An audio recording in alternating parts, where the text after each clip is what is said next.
Mumbai Pune expressway Mumbai आणि पुणे या दोन महत्त्वाच्या महानगरांना जोडणारा द्रुतगती महामार्ग। हा एक्सप्रेस हायवे तब्बल 32 तास ठप्प राहतो। वाहतूक कोंडीमुळे प्रवाशांचे आतोनात हाल होतात। खाणपिणं तर सोडाच, लघुशंकेला जाण्याचीही साधी सोय नसते। प्रचंड मनस्ताप आणि फक्त वाट बघण्याशिवाय प्रवाशांकडे दुसरा पर्यायच नसतो। या सगळ्या वाहतूक कोंडीचं कारण ठरला एक ज्वलनशील गॅस। एक टँकर उलटतो ज्यातून प्रोपिलीन नावाच्या गॅसची गळती सुरू होते। अतिशय खतरनाक, जवळजवळ 15 LPG सिलेंडरच्या क्षमतेपेक्षाही जास्त धोकादायक असा हा प्रोपिलीन गॅस जर फुटला असता तर नेमकं काय झालं असतं? हा प्रोपिलीन गॅस इतका खतरनाक काय? तो का वापरतात? तो नेमका किती धोकादायक आहे? सगळं या व्हिडिओच्या माध्यमातून जाणून घेऊयात। नमस्कार, मी पूजा, तुम्ही पाहताय लोकमत।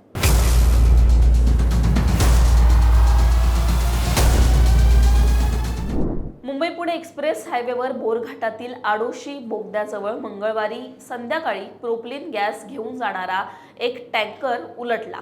त्यामुळे मुंबईच्या दिशेने जाणारी वाहतूक लोणावळ्यातच थांबवण्यात आली। द्रुतगती महामार्गावर मोठ्या प्रमाणात वाहतूक कोंडी होऊन नागरिकांचा मनस्ताप झाला। या अपघातात तज्ञांच्या पथकाशिवाय काहीच करता येत नव्हतं। जिल्हाधिकाऱ्यांनी जी माहिती दिली आहे त्यानुसार द्रुतगती महामार्गावर म्हणजेच या एक्सप्रेसवेवर अपघात होतात, मात्र अपघाताच्या घटनेनंतर अर्ध्या तासातच मदत पोहोचते। यावेळेला अपघात वेगळा होता, घटना वेगळी होती, कारण ज्या टँकरमधून जो गॅस बाहेर येत होता तो अतिशय ज्वलनशील गॅस होता। त्याच्यामुळे अतिशय काळजीपूर्वक या परिस्थितीला हाताळणं गरजेचं होतं।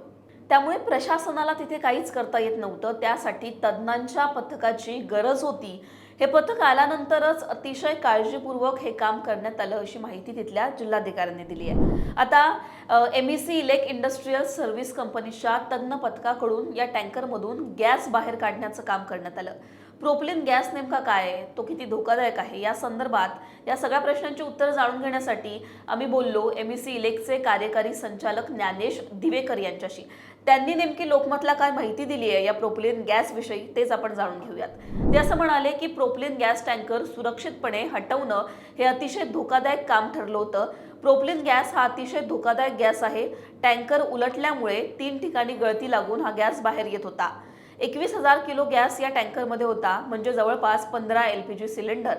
एका LPG गॅस सिलेंडरचा स्फोट झाल्यावर काय होतो हा विचार करा, आणि आता 15 LPG गॅस सिलेंडरचा मिळून स्फोट झाल्यावर जे झालं असतं तीच परिस्थिती या प्रोपिलीन गॅसचा भडका उडाल्यावर झाली असती अशी माहिती त्यांनी दिली।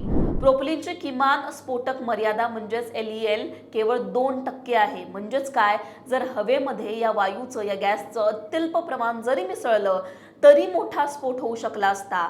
वाहनांचा सायलेन्सर, मोबाईल फोन किंवा विजेच्या स्रोतातून निघणारी एक छोटीशी ठिणगी देखील मोठ्या आपत्तीला, मोठ्या स्फोटाला निमंत्रण देऊ शकली असती। त्यामुळे आजूबाजूचा परिसर निर्मनुष्य ठेवणं गरजेचं होतं। आम्ही एक निकामा टँकर आणला आणि त्यामध्ये गॅस ट्रान्सफर केला।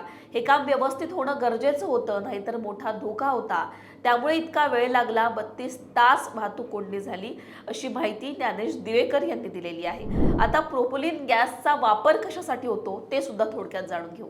तर प्लास्टिक उद्योग, पेट्रोलियम उद्योग, औषधं आणि सौंदर्य प्रसाधन उद्योग अशा ठिकाणी याचा वापर होतो। प्रोपिलीन वापरून प्रोपिलीन ऑक्साईड तयार केलं जातं। फोम, गाड्या, इन्सुलेशन कामांसाठी देखील याचा वापर होतो।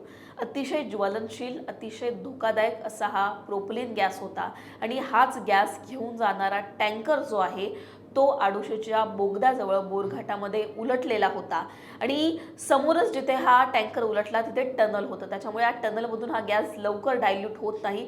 त्याच्यामुळे देखील जी वाहतूक कोंडी होती ती झाली, आणि एकूणच ठप्प सगळी व्यवस्था तिथे होती। अतिशय काळजीपूर्वक ही परिस्थिती नियंत्रणात आणण्यासाठीच इतका वेळ लागला अशी माहिती जी आहे ती तज्ञांनी दिलेली आहे। एकूणच तुम्हाला या सगळ्यांवर काय वाटतं, तुमची याबद्दलची मतं काय आहेत ते कमेंटमध्ये सांगा। लोकमतला सबस्क्राईब केलं नसेल तर सबस्क्राईब करायला विसरू नका।